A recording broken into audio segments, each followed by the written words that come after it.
નાનપુરામાં હાર્ટના doctor Pranab વૈદ પર દર્દી અને તેના પુત્ર દ્વારા હુમલો કરવામાં આવ્યો હતો. તબીબે પોલીસ ફરિયાદ આપતા પોલીસે પિતા દિલીપ આહિરે અને પુત્ર વિપુલ આહિરે સામે ગુનો નોંધ્યો છે. તો તબીબ પર કરાયેલા હુમલામાં સીસીટીવીમાં પણ કેદ થયો છે. અડાજણમાં રિવર પેલેસ એપાર્ટમેન્ટમાં રહેતા અને નાનપુરાના એસએનએસ બિલ્ડિંગના ચોથા માળે હેપી હાર્ટ નામનું ક્લિનિક ચલાવતા ડોક્ટર પ્રણવ નુતુનકુમાર વૈદ તારીખ 21મી ક્લિનિક પર હતા. ત્યારે ડિંડોલીમાં રહેતા 60 વર્ષીય દર્દી દિલીપ આહિરે 21મી તારીખે બપોરે 1 વાગ્યા પછી ક્લિનિકમાં ચેકઅપ માટે આવ્યા હતા. તબીબે સાંજે 4 વાગ્યાનો સમય આપ્યો હતો. સાંજે 4:30 વાગે ડૉક્ટર ક્લિનિક પર આવી દર્દીઓની તપાસ કરી રહ્યા હતા. ત્યારે સાંજે 5 વાગે પેશન્ટ દિલીપ તેના દીકરા વિપુલ સાથે આવી મહિલા કર્મચારીને કહ્યું કે મારો વારો ક્યારે આવશે. આથી સ્ટાફે કહ્યું થોડીવાર બેસો, તમારો વારો આવે એટલે અંદર મોકલું. દર્દીએ સ્ટાફને કહ્યું કે અમારો વારો હતો તો પણ ડૉક્ટર બીજા દર્દીને કેમ તપાસે છે, કઈ બોલાચાલી કરી હતી.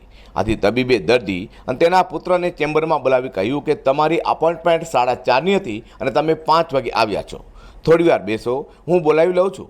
જેથી પિતા પુત્રએ તમે મફતમાં પૈસા લો છો કઈ હુમલો કર્યો હતો.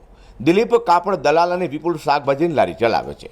પિતા પુત્રએ તબીબને ધમકી આપી કે તું દવાખાનામાંથી નીચે ઉતર, હું તને જોઈ લઈશ, તારા હાથ પગ તોડી નાખીશ. જેથી તબીબે અઠવાલાઇન્સ પોલીસમાં આ બાબતની ફરિયાદ આપી હતી. આ ઘટનાને ઇન્ડિયન મેડિકલ એસોસિએશન પણ વખોડી હતી.